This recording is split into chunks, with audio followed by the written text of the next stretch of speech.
asiqala pha phezulu uNebukadnezar, haleluya, wenza umfanekiso, haleluya, wegolide, haleluya, awukuba ewenzile uyanela okanye ukhomanda umuntu ukuthi anqule kuwo lo mfanekiso, haleluya.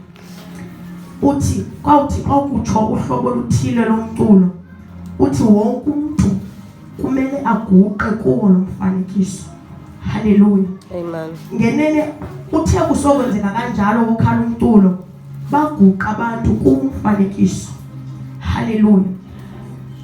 Ukaba kunamadoda aqaphelayo ukuthi kunamadoda amathathu anganqoliyo wona kulo mfanekiso masinqolo, haleluya.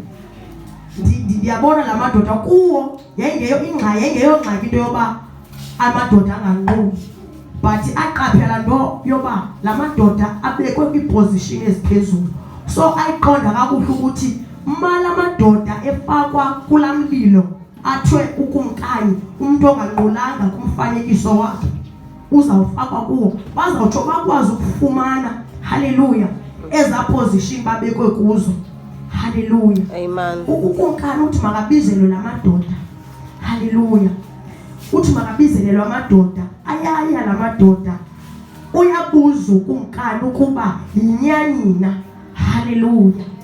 Athi xa ke phendula asiphenduli kuwe, haleluya, Amen. ngoba thina sinoThixo wethu esimnqulayo, haleluya. Lo Thixo simnqulayo unako ukusihlangula kuwo umlilo, haleluya, unako ukusihlangula nakuso isandla sakho, haleluya.